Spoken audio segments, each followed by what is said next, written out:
श्री कृष्णा श्री कृष्णा श्री कृष्णा श्री कृष्णा। गुरुर्ब्रह्मा गुरुर्विष्णुः गुरुर्देवो महेश्वरः गुरुः साक्षात् परं ब्रह्म तस्मै श्री गुरवे नमः। तस्मै श्री गुरवे नमः। ॐ सहना भवतु सहनौ भुनक्तु सह वीर्यङ्करवावहै तेजस्विनावधीतमस्तु मा विद्विषावहै।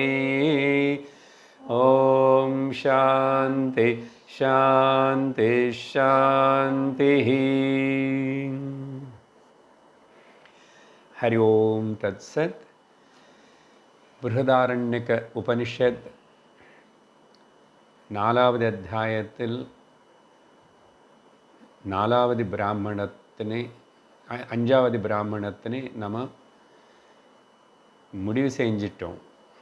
15 मंत्रंगल इरुक्कु अदिलो इंद ब्राह्मणत्तुक्कुम पेरु मैत्रेयी ब्राह्मणम एंद पेरु कुडुक्कप्पट्टது। அந்த 15வது மந்திரத்தில் ஒரு சில விஷயங்கள் கொஞ்சம் விவரிச்சு அடுத்த விஷயத்துக்கு போகிறோம். இதில் ரெண்டாவது அத்தியாயம் 4வது பிராமணம் மைத்ரேயி பிராமணத்தில் வராத ஒரு போர்ஷன் இங்கே இருக்கு. அது என்னன்னா ஏஷ நேதி நேத்யாத்மா அக்ருஹ்யः नहि गृह्यते अशीर्यो नहि सीर्यते असंगो नहि सज्जते असितो न व्यथते न रिष्यति विज्ञातारम् अरेकेन विजानीयात्। அந்த மைத்ரே பிராமணத்தில் இது வரல தவிர ஆனால் இது வேறு இடத்துல 3 வாட்டி வந்துச்சு. இந்த நேத்தி நேத்தி அதுதான் விஷயம். அந்த மைத்ரே பிராமணத்திலோ அந்த மந்திரத்தில் அங்கே இல்லை இது. ஆனால் இங்கே வந்தது. வேறு எங்கெல்லாம் வந்தது இது 3 வாட்டின்னு சொன்னால் 3வது அத்தியாயம் 9வது பிராமணத்தில் 26வது மந்திரம், அப்புறம் 4வது பிராமணத்தில் 4வது அத்தியாயத்தில் 2வது பிராமணத்தில் வந்துச்சு, மைத்ரே பிராமணத்தில் வரல. அப்புறம் 4:4:22 கூட இந்த ஸ்டேட்மெண்ட் வந்துச்சு, நேத்தி நேத்தி. இப்போது 4வது வாட்டி பார்த்துட்ருக்கிறோம். அதனால தான் பிருஹதாரண்யக உபனிஷத்து அந்த நேத்தி நேத்தி வாக்கியம் இதுக்கு ரொம்ப பிரசித்தம். நெகேஷன், இதில்லை இதில்லை இதில்லைன்னு சொல்கிறது. அதோடைய அர்த்தத்தினை நம்ம அன்றைக்கி டிஸ்கஸ் பண்ணியிருக்கோம். அதனால் இப்போ நானும் அதெல்லாம் விவரிக்கலை. ஒரே ஒன்றும் இந்த விக்னாதாரம் ஹே அரே மைத்ரேயி கேன விஜயானியாத், இந்த தெரிஞ்சுக்கிறவன்னு எது வச்சு தெரிஞ்சுக்க. கடந்த சத்சங்கத்தில் நம்ம சத்சங்கம் முடிவு செய்யும்போது அப்படி தான் ஆத்ம ஜானம் என்ன அப்படின்னு சொல்லும்போது சப்ஜெக்ட் ஆப்ஜெக்டில் நெகேட் பண்ணுறது தான் ஆத்ம ஜானம் தவிர இல்லைன்னா ஆத்ம ஞானம் అనేది ஒரு டிரான்சாக்ஷன் செய்கிற விவகாரம் கிடையாது அது அப்படின்னு சொல்லி முடிவு பண்ணிட்டோம். அப்படின்னா பிரமாத்ரு பிரமாண பிரமேய திரிபுட்டி நிஷேதமேவ ஆத்ம ஜானம்னு சொல்லியிருக்கேன் அன்னைக்கு. இப்போது எப்படி இந்த நோயரான ஆத்மனை எப்படி நெகேட் பண்ணுறது?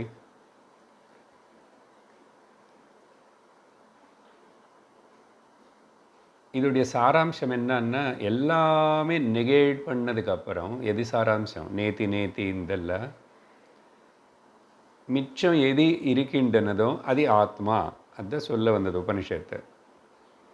ஆனால் எப்போ இந்த நெகேஷன் பூர்ணமாயிடும் கம்ப்ளீட்டுன்னு சொன்னால், இந்த நெகேட் பண்ணி நான் தெரிஞ்சுக்கிறேனே தெரிஞ்சுக்கிறவனை கூட நெகேட் பண்ணணும்.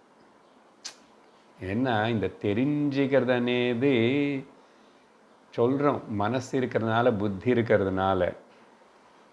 ஆத்மா எதுவுமே பண்ணாதன்னு சொல்கிறோம். ஆத்மாக்கு மனசு இல்லை, ஆத்மாக்கு இந்திரியங்கள் இல்லாத போது அது எப்படி தான் தெரிஞ்சுக்கும்? அதனால இந்த நோயிற ஆத்மா అనేది அதுக்கு நோய் ரூட்டு கிடையாது.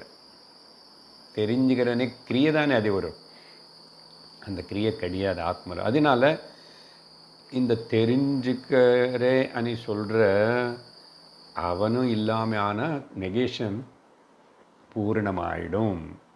அதனால அந்த ஃபைனல் நெகேஷன் என்ன அப்படின்னு பார்த்தா நல்ல ஜாகிரதை புரிஞ்சுக்கணும். இந்த ஃபைனல் நெகேஷன் ஆத்மானி தெரிஞ்சுக்கணவனே அந்த அட்டெம்ப்ட் இருக்கு பார்த்தீங்களா, அதினை நெகேட் பண்ணுறது. ஆத்மானி தெரிஞ்சுக்கணவனே attempt, never try to know the atma. You cannot no. ஆத்மானி நீ தெரிஞ்சுக்கிட்டேன்னு சொன்னால் அது சப்ஜெக்ட் ஆகிடும். பார்த்தீங்களா, த ஃபைனல் நெகேஷன்னா நெகேஷன் ஆஃப் தி அந்த அட்டெம்ப்ட். ஆத்மானி தெரிஞ்சுக்கணும் ஒரு அட்டெம்ப்ட் இருக்குது பார்த்தீங்களா, தெரிஞ்சுக்க வேண்டியதில்லை, தெரிஞ்சிட்டே இருக்கிறது. எதுக்கு தெரிஞ்சுக்கணும்? கஷ்டம்தான். ஆனால் ஃபைனல் அதான். ஏன்னு சொன்னால் ஆத்மா எந்த ப்ராசஸ்னால் தெரிஞ்சுக்கப்படுற விஷயம் வஸ்து கிடையாது. அப்போது எப்படி அட்லீஸ்ட் ரிகக்னைஸ் பண்ணுறது புத்தினாலன்னு சொல்கிறோம் இல்லையா? ஆனால் ஆத்மானே தெரிஞ்சுக்கிற ஒரு ப்ராசஸ் ஒன்றும் கிடையாது. cannot be known by process. ஆனால் இங்கே நடக்கிற எல்லா ப்ராசஸ் வேறு, இந்திரியங்கள் மனசு தெரிஞ்சுக்கிறது అనేది ஒன்று நடக்கிறது இங்கே மனசில். இந்த ப்ராசஸ் எல்லாத்திலும் it is evident. It is evident. அது நல்ல தெளிவாக அது எவிடெண்ட்டாக இருக்கு. அதனால் தனியாக இன்னொரு ப்ராசஸ் தேவையில்லை. உதாரணத்துக்கு நான் உங்களை பார்க்குறேனே ப்ராசஸ் நடந்துகிட்ருக்கு இல்லையா? இந்த ப்ராசஸ் ஆத்மானி தெரிஞ்சுக்கிறதுக்கு இந்த ப்ராசஸ் எதுவுமே கிடையாது இந்த மாதிரி. ஆனால் எந்த ஒரு சைத்தன்யம் இருக்கிறதுனால இந்த கண்ணு பார்த்து அது ஏதோ ரிகக்னைஸ் பண்ணுறது, அந்த ப்ராசஸ்ஸே எவிடென்ட்டு ஆத்மா இருக்கின்றது అని இருக்கின்றதுன்னா நான் இருக்கேனேது இருப்புதலுக்கு எந்த எவிடென்ஸ் தேவையில்லை. எத்தனை வாட்டி சொன்னோம், ஒரு இருட்டான ரூமில் இருந்தால் கூட கரண்ட் போன உடனே பக்கத்தில் இருக்கிறவன் யாருன்னு நம்ம கேட்க மாட்டோம். நான் இருக்கானே இல்லையா கொஞ்சம் சொல்லுடி. இல்லை நான் கில்லி பார்த்துக்கணுமா, இருக்கானே இல்லையா. அதுக்கு பேர் செல்ஃப் எவிடென்ட்டாக இருக்கிறதுனால இன்னொரு எவிடென்ஸு ப்ராசஸ் எதுவுமே தேவையில்லை. ஒருவேளை நீ இங்கே ஏதோ நடக்கிறது இருக்கிறது சொன்னால் இது எல்லாமே எவிடென்ட்டு தான் ஆத்மா இருக்கேன்னு. இனிமேல் ஆத்மானு தெரிஞ்சுக்கிறது இன்னொரு ப்ராசஸ் தேவையில்லை. நான் இதெல்லாம் கேட்டதுக்கப்புறம் அப்போ போய் தியானத்தில் உட்காருவேன், தேவையில்லை. எது பண்ணாலும் ஒன்றும் கிடைக்காது. நீ இன்னும் லிமிட்டேஷனில் தான் இருப்பேன். சரி, இந்த விதமாக தெரிஞ்சுக்கணும். அதனால் இதனை டெக்னிக்கலுக்காக கூப்பிடும்போது என்ன சொல்கிறோம், நிஷேத அவதிஹி. நிஷேதம் எல்லாம் பண்ணியாச்சு. நிஷேதம் பண்ணுறதனே ஒரு ப்ராசஸ் இருக்கு, அதையும் நெகேட் பண்ணிட்ட. நிஷேதம் அது யார் பண்ணுற, அந்த சாட்சி யார்? அது ஆத்மா. நிஷேத அவதி அண்ணா முடிஞ்சது, இல்லை அவதி எல்லாம் நெகேட் பண்ண. சேஷம் இல்லைன்னா மிச்சம் அவதி. நிஷேத சாட்சி, அது நிஷேதம்னே சாட்சியாக யார் பண்ணுறா நிஷேதம்?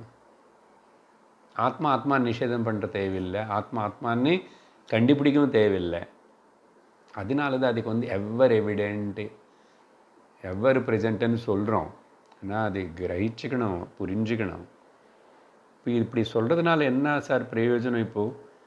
எங்களுக்கு புரிஞ்சுக்கிறதுக்கு கன்ஃபியூஷனாக இருக்குன்னு இல்லை, உன்னுடைய கன்ஃபியூஷன்ஸ் எல்லாம் போகிறதுக்கு தான். ஏன்னா இப்போ இவ்வளோ சொன்னதுக்கப்புறம் திரும்பி ஓடுறையே, மனசுக்கு பதற்றம் ஓட்டம் ஏற்படுது. இது அது ஏதோ செய்யணும், அது ஏதோ நான் திரும்பி போய் கண் மூடி உட்காந்துக்கணும், நான் அப்புறம் பூஜை பண்ணணும், தியானம் பண்ணணும், ஜபம் பண்ணணும். இப்போ சொல்லுவார் கடைசியில் இன்னொரு வார்த்தை, இதுதான் அந்த 15வது மந்திரத்தில் நம்ம புரிஞ்சுக்க வேண்டியது. அதுக்கப்புறம் இருக்கிற சின்ன ஒரு போர்ஷன் இருக்கு, அது முடிவு. என்ன சொல்கிறாரு? இதி உக்தானுசாசனாசி மைத்ரேயி ஏதாவதேவ அரே கலு அமிர்தத்வமிதி ஹோ உக்த்வா ஹ உக்த்வா இதி ஹ உக்த்வா யாக்ஞவல்கோ விஜஹார. கடைசி ஒன்றரை வரி 15வது மந்திரத்தில் கடைசி ஒன்றரை வரி படித்தேன் நான். இப்போது என்னால் உனக்கு இந்த உபதேசம் செய்யப்பட்டது ஹரே மைத்ரேயி. இந்த ஒரு முக்கியமான ஏதாவதேவ, இவ்வளவுதான் தெரிஞ்சுக்க வேண்டியதே. அதுக்கு தான் இப்போ சொன்னாங்க. அதுக்கப்புறம் பூஜை பண்ண வேண்டாமா, அப்புறம் தியானம் பண்ண வேண்டாமா, ஜபம் பண்ண வேண்டாமா, பாராயணம் பண்ண வேண்டாமா. ஏதாவதேவ மில்லியன் டாலர்ஸ் வர்த்.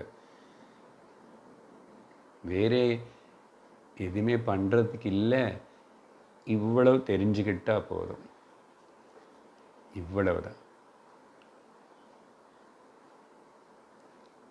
சதுஷ்லோகி பாகவதனில் கூட பகவான் இப்போ படிச்சுட்ருக்கானே, கிளாஸ் ஆரம்பிக்கிறதுக்கு முன்னாடி நானும் ஏதாவதேவ ஜிக்ஞாஸ்யம் தத்வஜிக்ஞாசுனாத்மனः அன்வய வதிரேகாப்யாம் யஸ்யாத் சர்வத்ர சர்வதா. ஏதாவதேவ பாகவதம் விஷ்ணு நாராயண பிரம்மாஜன் சொன்னான், யாக்ஞவல்கர் கரெக்ட் அதேவர். இவ்வளவுதான் பிரம்மாதேவா தெரிஞ்சுக்க வேண்டியதே அன்னு சொல்லி, இதுக்கு மிஞ்சி மீறி எதுவுமே தேவையில்லை. ஓகே,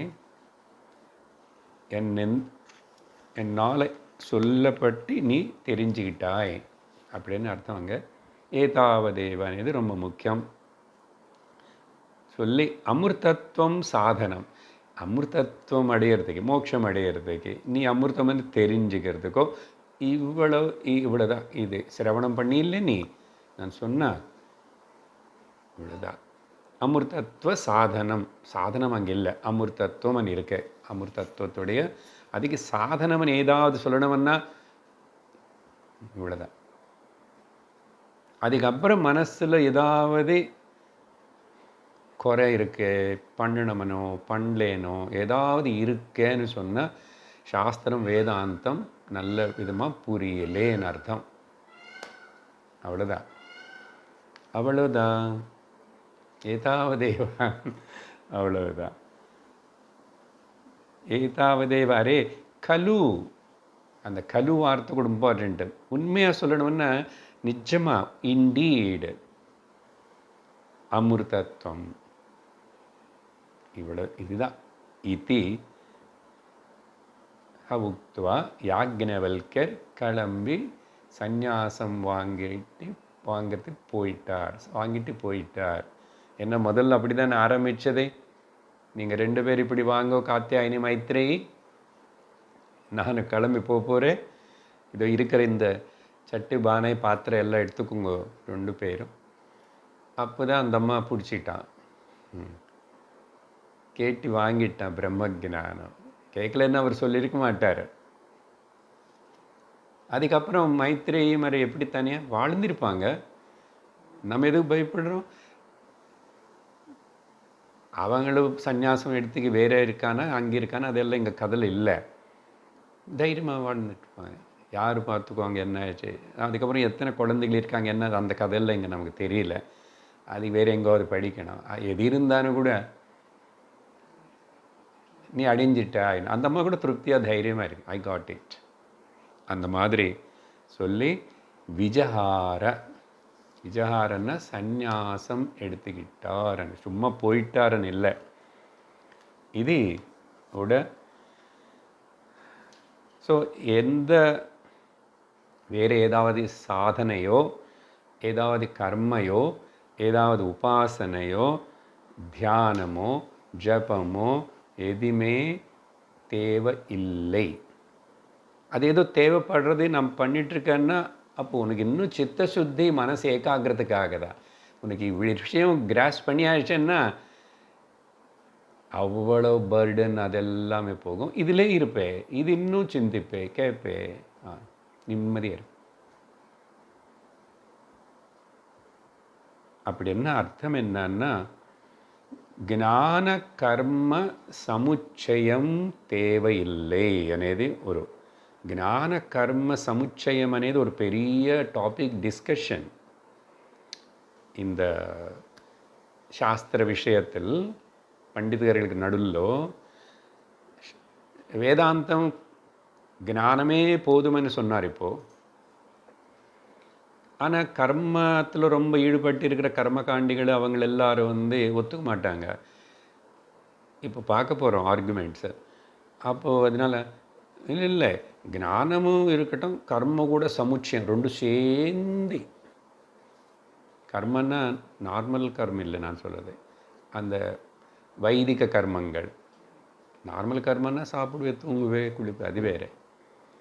ஸோ அந்த சமுச்சயம் அவசரம் இல்லை అనేది முடிவு. இது வேறு சந்தர்ப்பத்தில் நம்ம டிஸ்கஸ் பண்ணிட்டோம். அப்படி இல்லை, இப்படி சொல்லிட்டு அவர் வித்வத் சந்நியாசம் எடுத்துக்கிட்டு போனாருன்னு நம்ம புரிஞ்சுக்கணும்.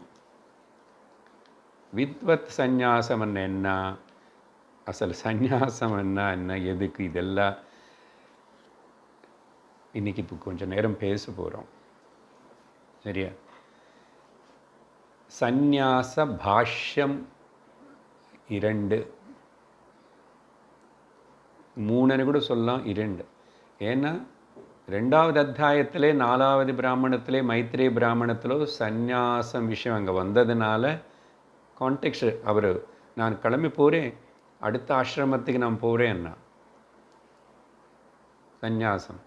அப்போது சங்கரர் அங்கே பாஷ்யம் ஏது விவரித்தார், அதை நம்ம பேசியிருக்கோம்.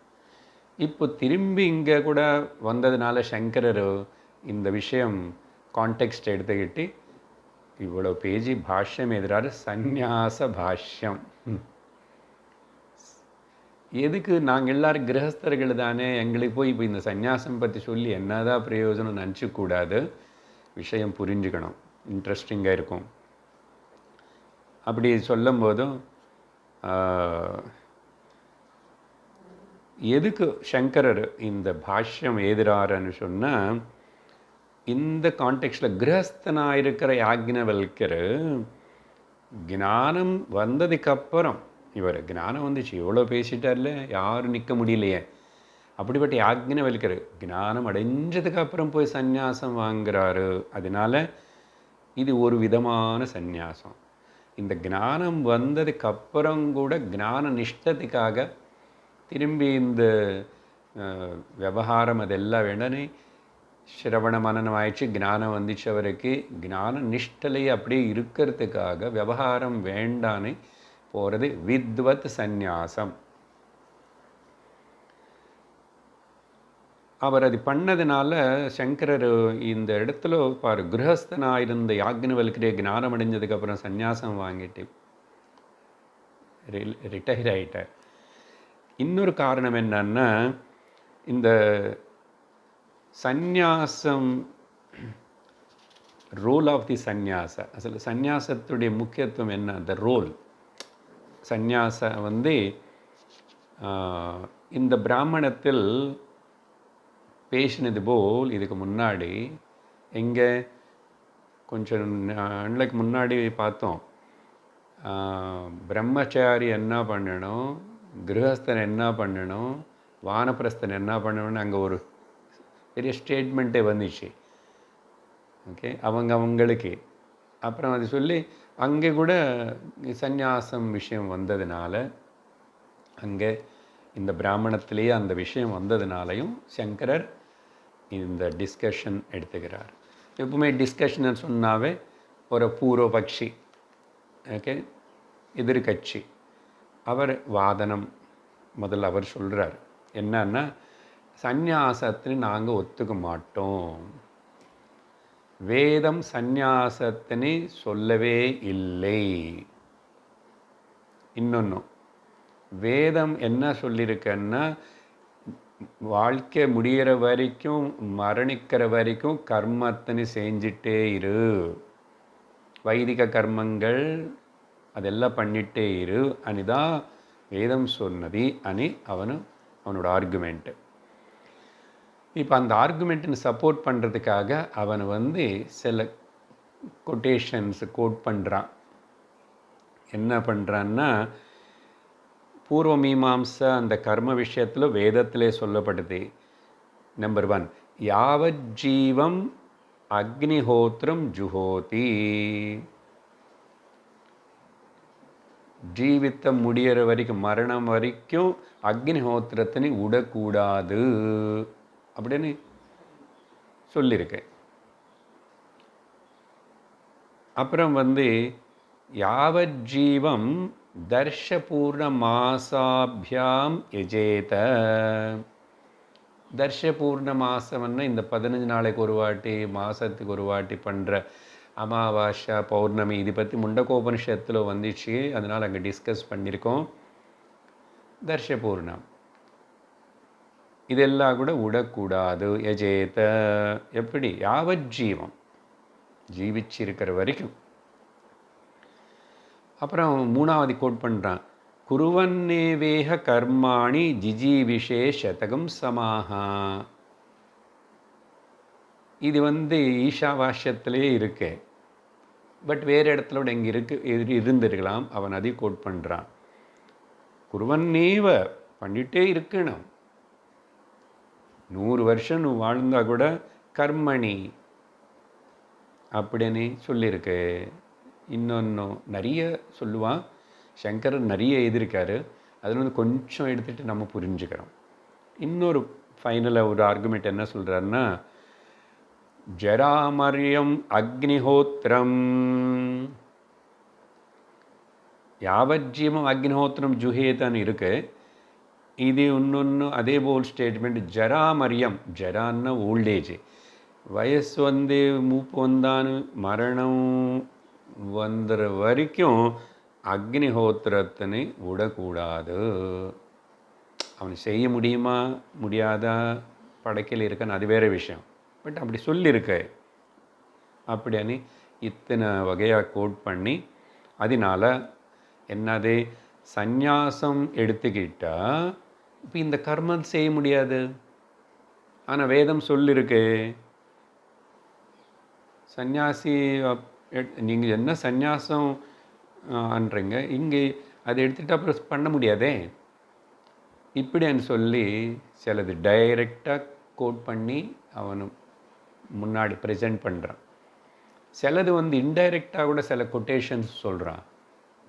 என்னன்னா, யக்ஞ பாத்திரைஹி தஹந்தி, இந்த அக்னிஹோத்திரம் செஞ்சுட்டே இருக்கிற நல்ல ஆச்சாரத்தோடு இருக்கிற அந்த மனிதன் கர்மகாண்ட பண்ணிட்டு வயதத்தனை அவன் இறந்து போனதுக்கப்புறம் அவன் இவ்வளோ நாள் யூஸ் பண்ண அந்த யக்ஞ பாத்திரம் இருக்குது பார்த்தீங்களா, இந்த காலத்தில் அப்புறம் காப்பறதெல்லாம் இருக்கலாம். இங்கே சொல்லும் போது மேபி அந்த காலத்தில் காப்பரான என்ன, மரத்தோடு செஞ்சிருக்கும் அந்த பஞ்சபாத்திரம். அதனால் அவனை கொண்டு போய் எரிக்கும்போது அந்த யக்ஞ பாத்திரத்தோடு சேர்ந்து எரிக்கணும்னு சொல்லியிருக்கு. இவன் கோட் பண்ணுறது எல்லாமே வேதத்தில் இருக்கு.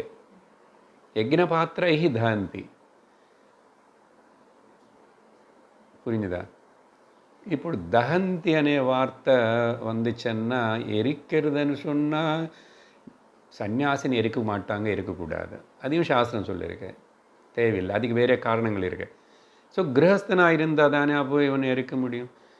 இவன் எரிக்கணும், இவன் அப்புறம் பாத்திரத்தோடு சேர்ந்து பேர்ன் பண்ண, கிரிமேஷன் பண்ணணும், நாட் பரியிங், கிரிமேஷன்.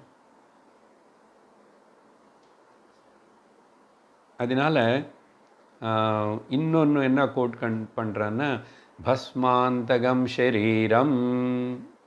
இந்த வார்த்தை கூட ஈஷால வரும் ஒரு ப்ரேயர் ரூபம்ல. பஸ்மாந்தகம் ஷரீரம் ஓம் கிரதோஸ்மர கிருதகஸ்மர கிரதோஸ்மர கிருதகஸ்மரனே ஒரு ப்ரேயர் போல் வருது. அந்த சூரியனை பற்றி சொன்னதுக்கப்புறம் ஹிரண்மயேன பாத்திரேன ஈஷாவாசலோ. பஸ்மாந்தகம் ஷரீரம்னா இவனுடைய ஷரீரம் சாம்பலா ஆயிடும் அண்ண.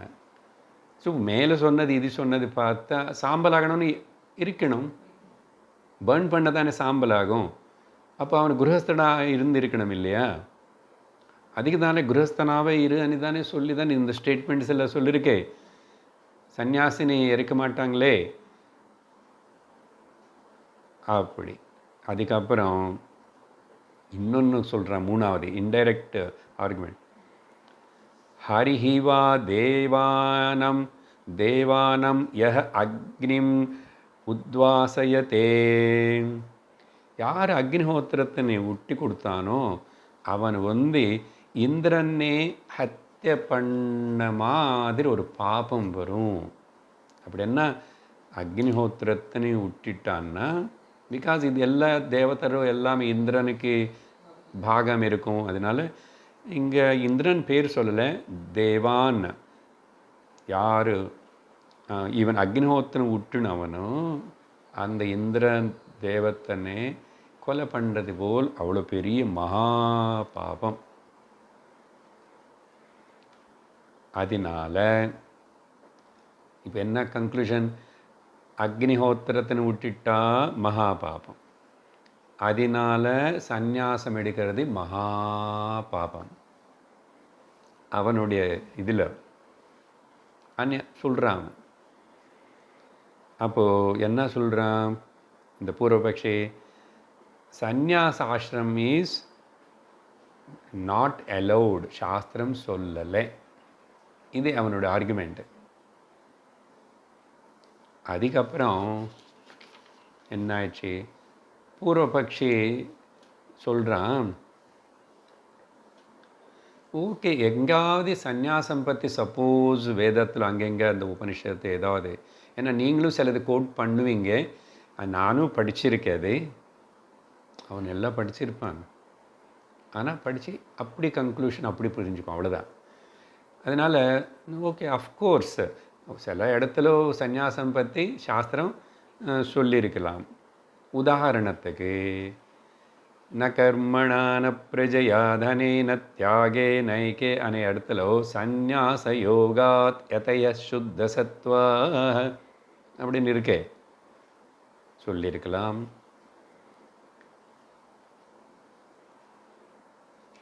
இல்லை நீங்கள் இந்த பிருஹதாரண்யக்கும் இந்த யாக்ஞவல்கர் விஜஹாரா ஏதோ சொல்லி கூட நீங்கள் சொல்லுவீங்க.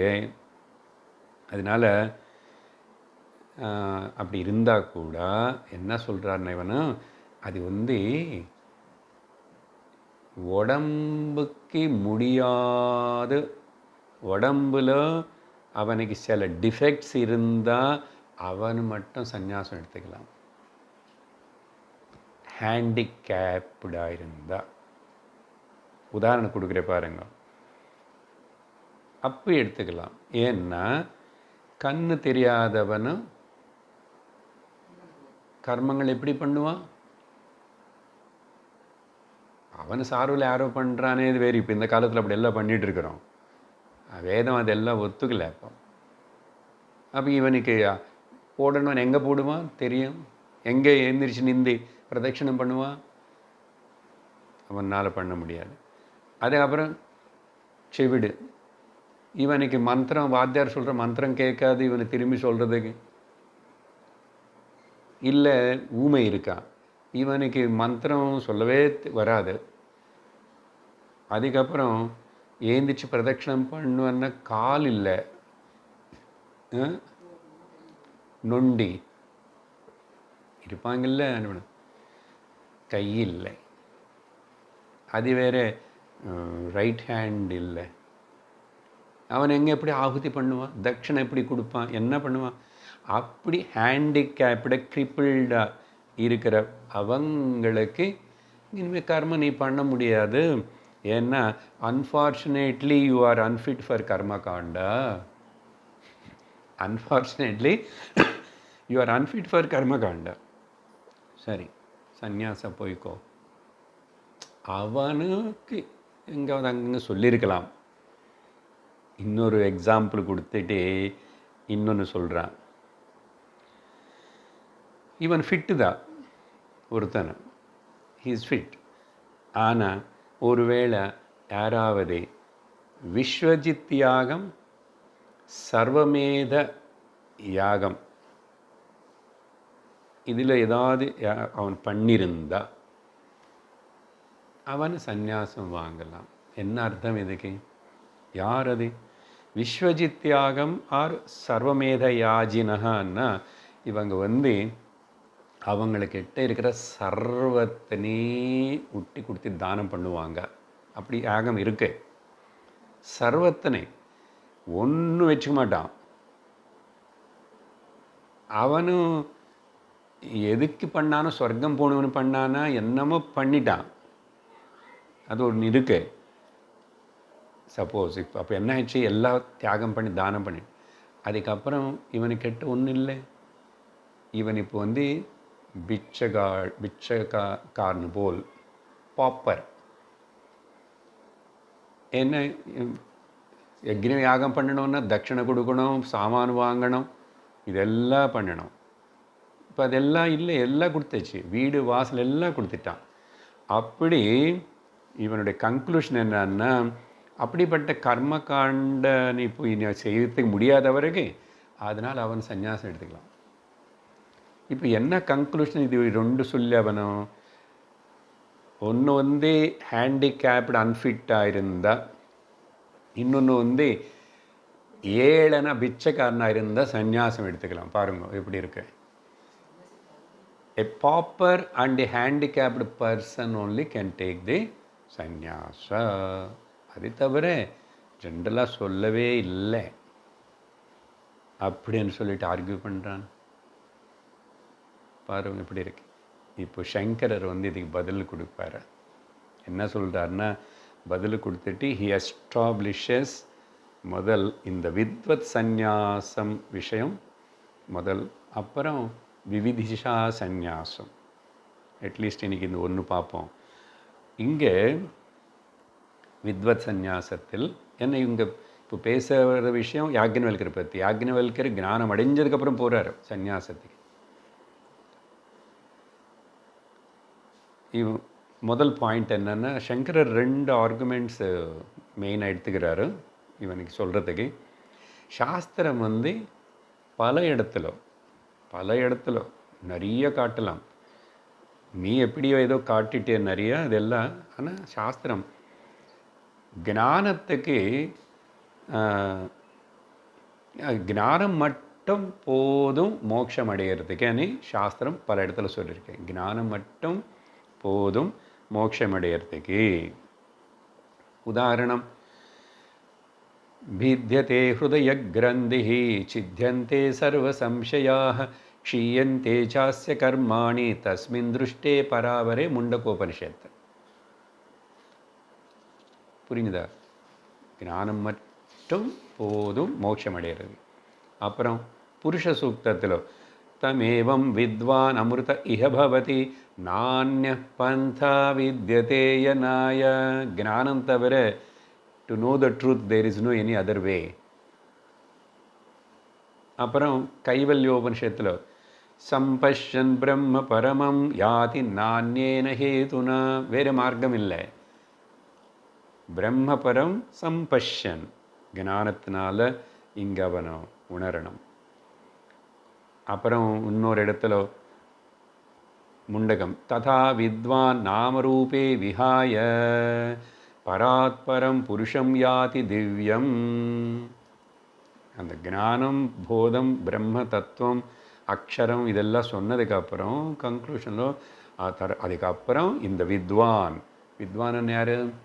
இந்த விதமாக ஸ்ரவண மனனம் பண்ணி ஞானமடைஞ்ச அவனு நாமரூபங்களை எல்லாத்தையும் விட்டு கொடுத்தேன்னா முக்கியத்துவம் கொடுக்காம அவன் தெரிஞ்சுக்கிறான் பராத் பரம். அதுக்கப்புறம் அவனை யாதி திவ்யமன்னு ஜீவன் முக்தின்னு அடைவான் ஞானத்தினால மட்டும்தான். அப்புறம் நம்ம சாந்தோக்கியத்தில் பார்த்தோம், நாரதர் நான் எங்கோ கேள்விப்பட்டிருக்கேன்னு கேட்குறாரு சனத்குமாரர்கிட்ட.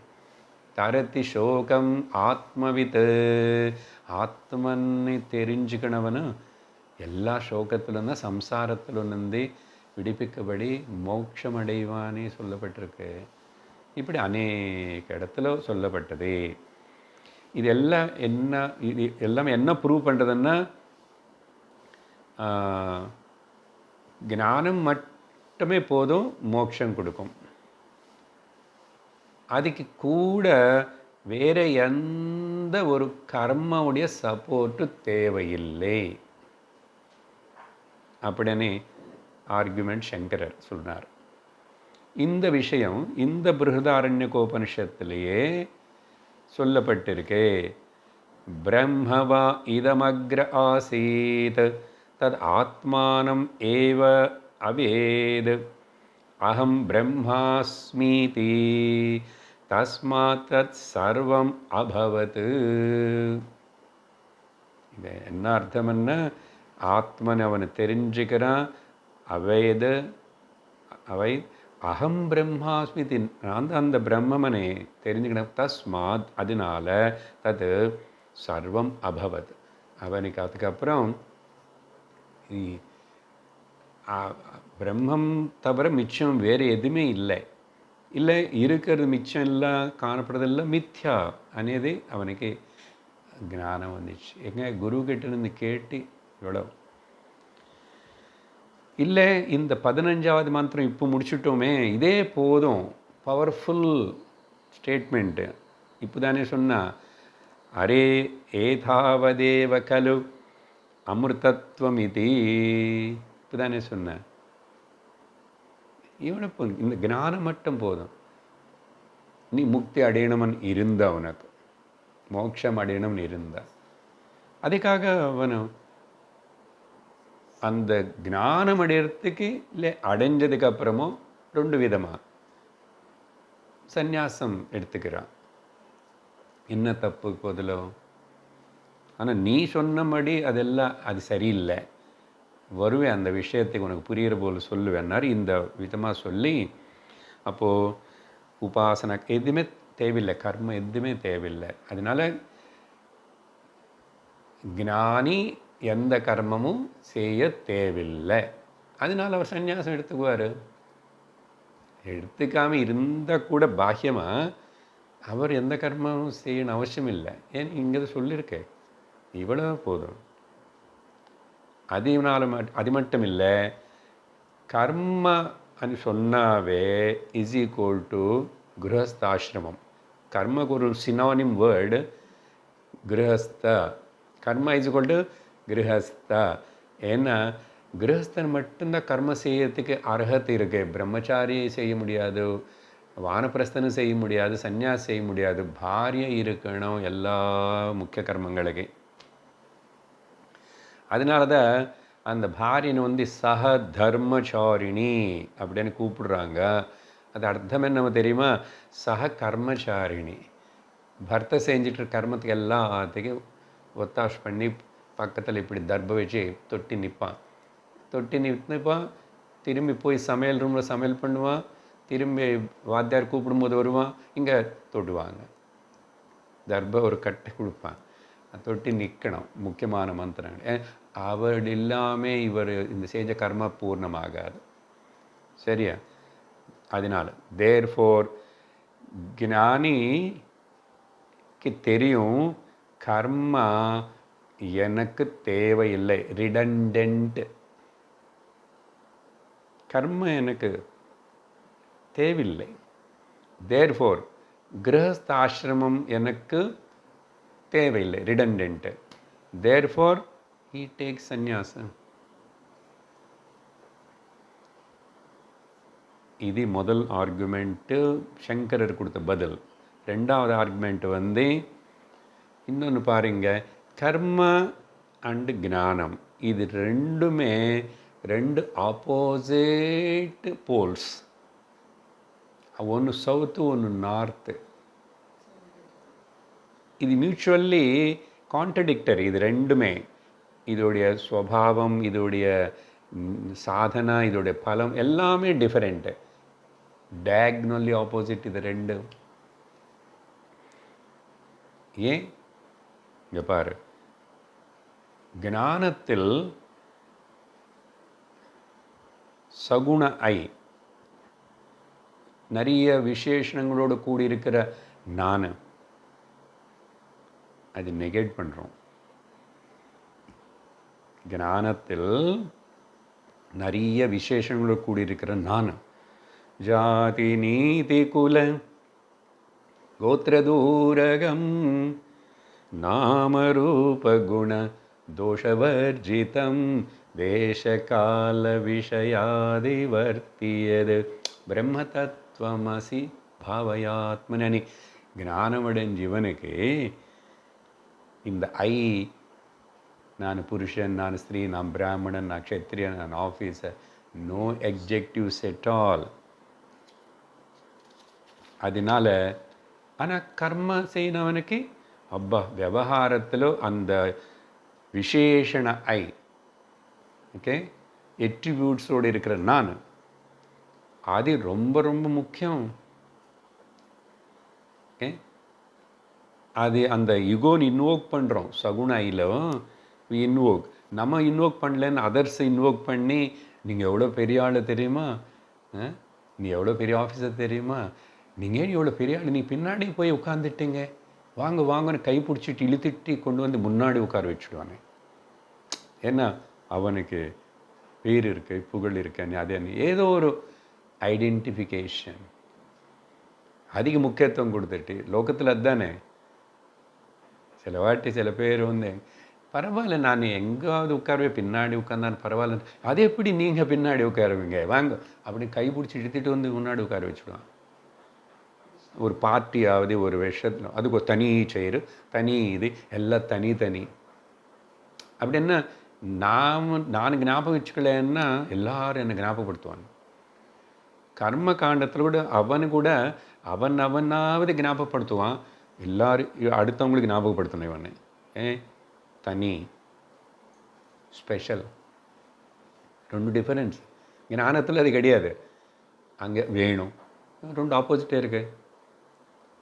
கட்டோபனிஷத்தில் இந்த விஷயம் சொல்லப்பட்டிருக்கு. தூரமே தே விபரீத்தே விஷூச்சி.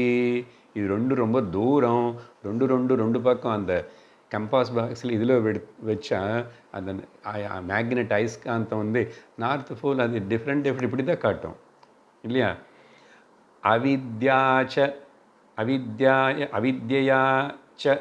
வித்யேதி. வித்யா அவித்யா. அவித்யன்னா கர்மா, வித்யான்னா ஞானம். இது ரெண்டு ஆப்போசிட் டைரெக்ஷன்ஸு.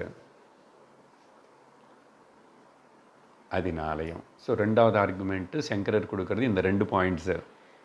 அதனால ஞானிக்கு விவகாரம் லௌகிகம் ஒத்துக்காது. அதனால அவன் வந்து விவகாரமே இல்லாமல் பண்ண முடியும் அவர்னால, இல்லை மினிமம் விவகாரம் வச்சுக்குவார்.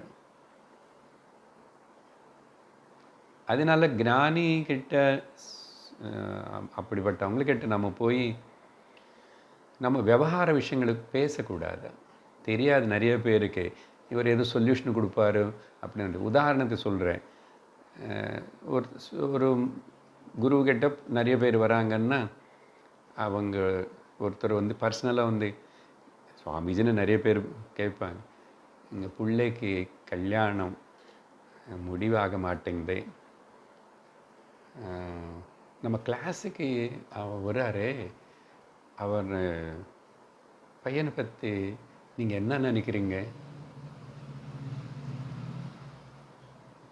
இப்படியெல்லாம் கேட்டு அவங்கள நம்ம வந்து மாட்டிக்க வைக்கிறோம் சந்திக்தனில். அவர் நிஜமாக இருந்தால் என்ன இந்த மாதிரி வியாபகாரிக்க கேள்விகளை கேட்டு என்னை இழுக்க வேண்டாம். என்ன எது சொன்னாலும் ப்ராப்ளம் தானே. ஏன்னா 2 பேரும் கிளாஸுக்கு வராங்க. இப்படி லோக்கல் அட்வைசஸ் அது இது பற்றி கேட்பாங்கண்ணே. சத்சங்கத்துக்கு வந்து உட்காந்து கேட்க மாட்டான். தனியாக வீட்டுக்கு சாப்பாட்டு கூப்பிட்டுட்டு இதெல்லாம் கேட்பான்.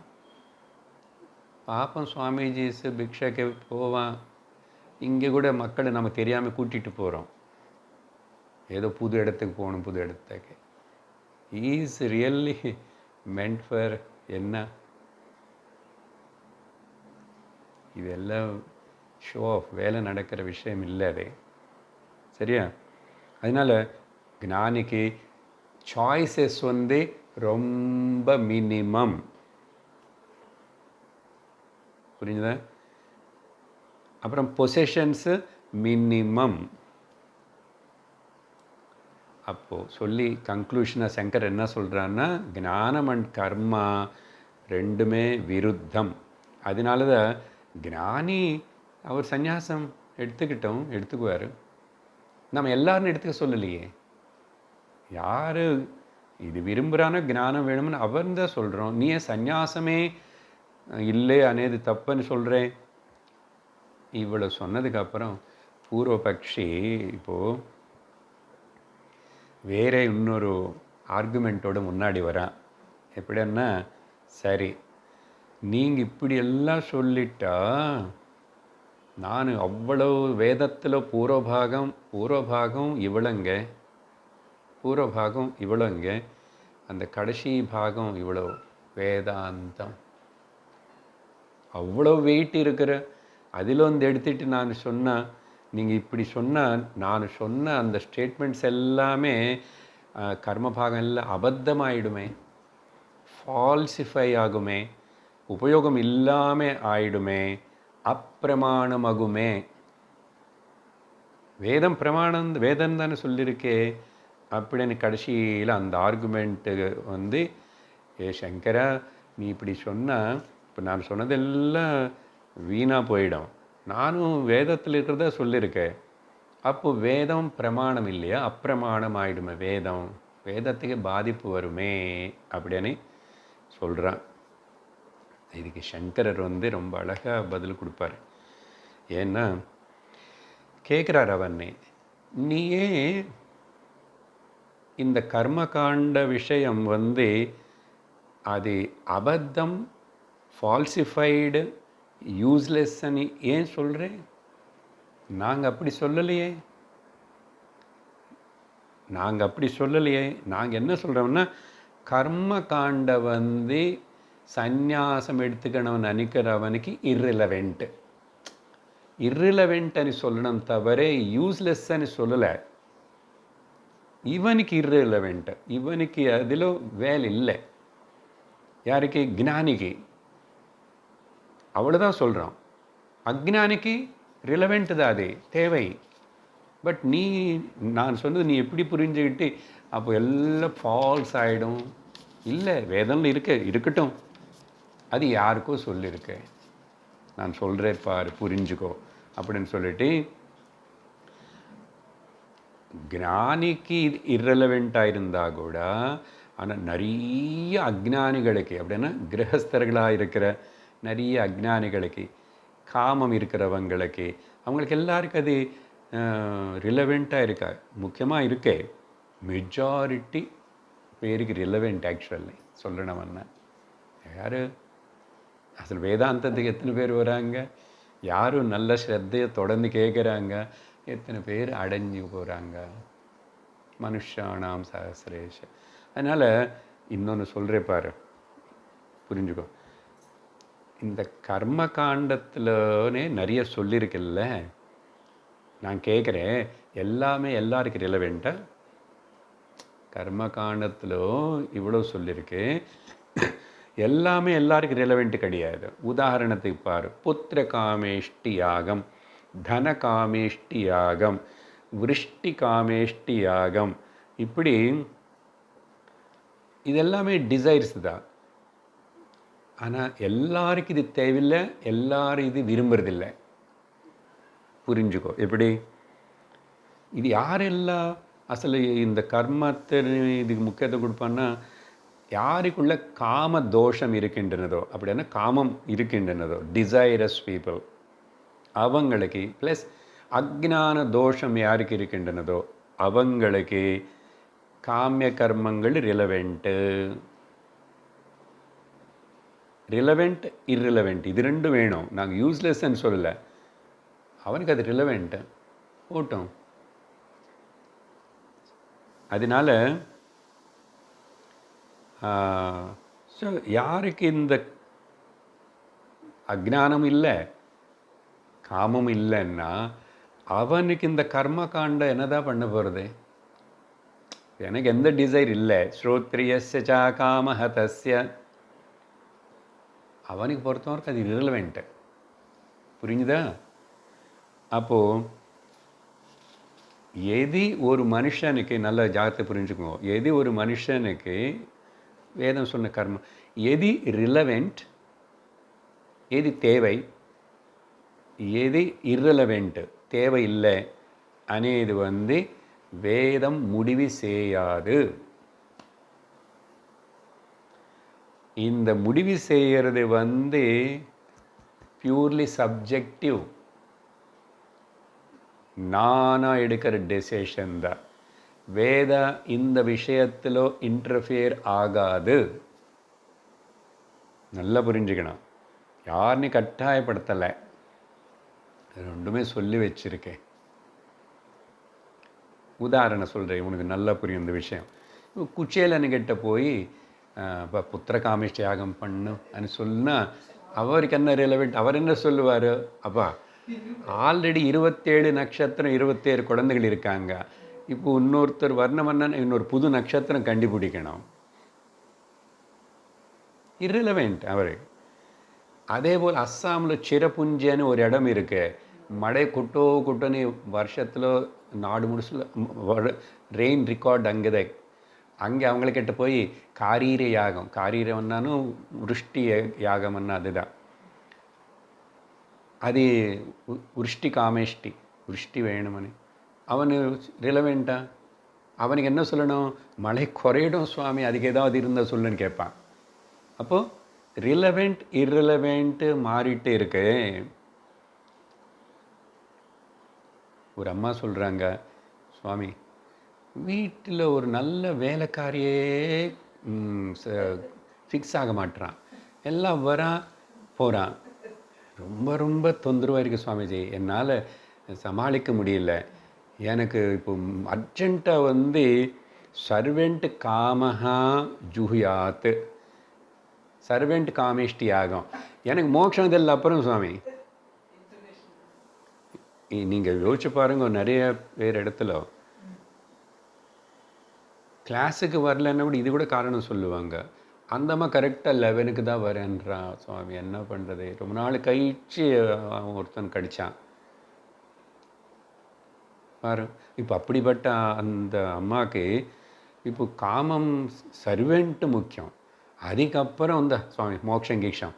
நீங்கள் இப்போ உனக்கு மோட்சம் தரேன் கிளாஸு வான்னா எல்லாம் நீங்களே வச்சுக்கோங்கன்னு சொல்லி த பிரஷ் இட். நான் ஜோக்காக சொல்லலை, ஸ்ரீருத்ரத்தில் நல்ல சர்வெண்ட் வேணும் சொல்லி ஒரு மந்திரம் இருக்கு, அது சொல்கிறேன் உங்களுக்கு. நல்ல சர்வெண்ட் வேணும். மானோ மகாந்தமுதமானோ அர்பகம் மான உக்ஷந்தமுதமான உக்ஷிதம் மானோ அவதீபிதரம் மோதமாதரம் பிரியா மானஸ்தனுவோ ருத்ரரீரிஷः மானஸ்தோகே தனயே மான ஆயுஷி மானோ கோஷு மானோ அஸ்வேஷு ரீரிஷः வீரான் மானஹ. இது என்னமோ அப்படி நினச்சிக்காதுங்கோ, எனக்கு ஒரு நல்ல சர்வெண்ட் வேணுமனு பிரார்த்தனை. அவனு நல்லா இருக்கட்டும், அவன் ஆரோக்கியமாக இருக்கட்டும், என்ன எனக்கு முடியாத டைமில் அவன் என்னை பார்த்துக்குவானே, என்னை குதிரைகள்னு பார்த்துக்குவான், என்னோடய யானைன்னு பார்த்துக்குவான், என்னோடய வீட்டுன்னு பார்த்துக்குவான், என்னை பசுன்னு பார்த்துக்கிறான், எனக்கு ஒரு நல்ல சர்வெண்ட் வேணும்னு பிரார்த்தனை. பாருங்க, இப்போ இவனுக்கிட்ட போய் திரையம்பகம் யஜாமஹே சுகந்தியம்னு சொல்லியிருக்கங்கே. அது சொன்ன அதெல்லாம் சர்வெண்ட் வேணும் முதல்ல.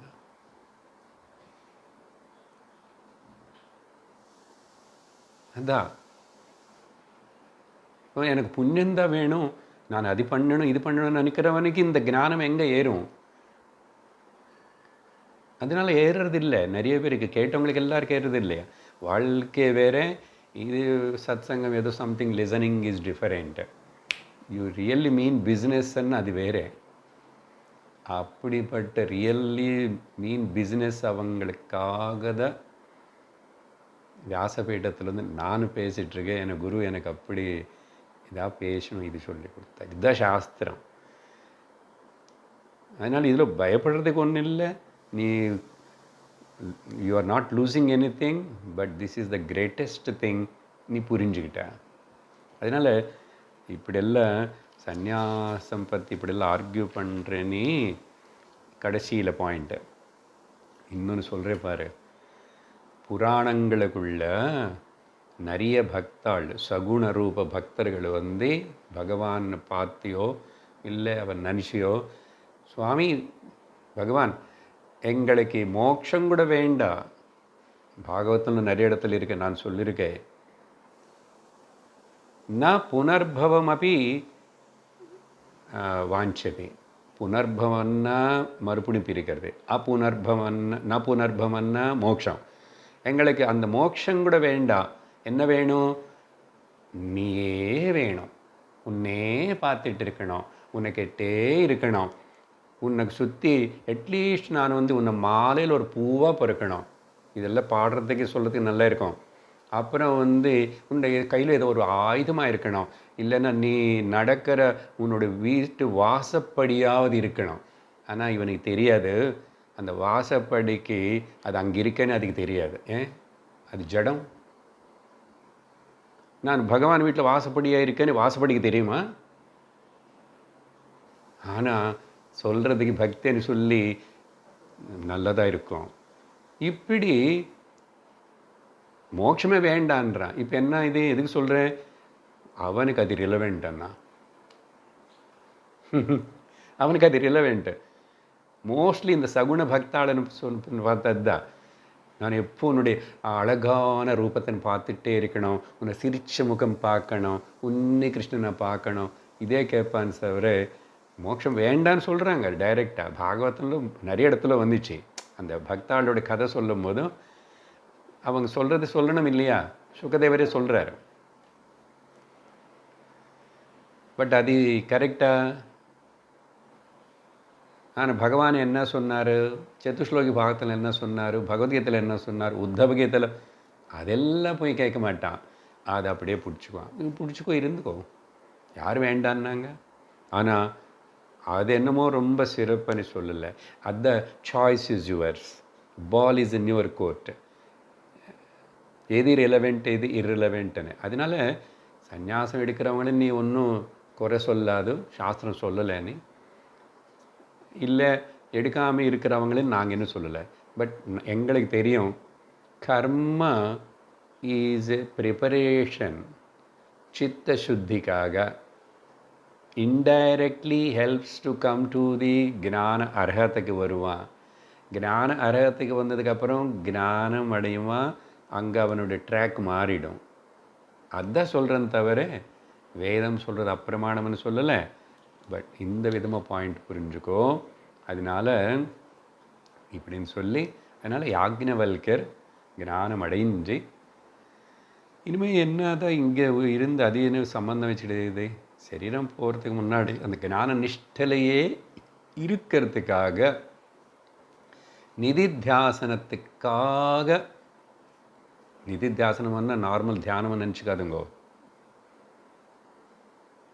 அந்த என்ன சொல்கிறது, ஞான நிஷ்டை, அந்த ஞான தத்பரத்திலே இருந்து திரும்பி எந்த விவகாரம் வேண்டான்னு நினைக்கிறோம். அப்படி வித்வத் சந்நியாசியாக யாக்ஞவல்கர் கிளம்பி போகிறார். இதோட அந்த விஷயம் முடிச்சுட்டு சங்கர் இன்னும் பேசுவார். வாட் அபவுட் தி விவிதிஷா சந்நியாசம், அங்கே என்ன అనేది விஷயம் அப்புறம் அடுத்த சத்சங்கத்தில் பார்ப்போம். ஏன் இந்த விஷயத்தை எடுத்துகிட்டு இப்படி விசாரித்து செய்ய வேண்டியது இருக்குன்னு உங்களுக்கு இப்போ புரிஞ்சிருக்கும் விஷயம் கேட்டதுக்கப்புறம். அது மட்டும் இல்லை, பிருஹதாரண்யகோபனிஷத்தில் இந்த 4வது அத்தியாயத்தில் மைத்ரேயி பிராமணத்தோட ஆழமான வேதாந்த டீச்சிங் முடிஞ்சு விட்டது. இனிமேல் வேதாந்தம் வராது. வர அடுத்த 5வது அத்தியாயம் 6வது அத்தியாயம் எல்லாமே கர்மகாண்ட உபாசனா. அதனால் இதுக்கு இம்பார்ட்டன்ஸ் கொடுத்தோம். அடுத்த வாரம் கூட எவ்வளோ இன்னும் விஷயம் இருக்குன்னு அதை விசாரணை பண்ணுறோம். ஓம் பூர்ணமத பூர்ணமிதம் பூர்ணாத் பூர்ணமுதச்யதே பூர்ணஸ்ய பூர்ணமாதாய பூர்ணமேவாவசிஷ்யதே. ஓம் சாந்தி சாந்தி சாந்தி. ஹரி ஓம் ஸ்ரீ குருப்யோ நமः. ஹரி ஓம். ஹரி ஓம் தத்சத்.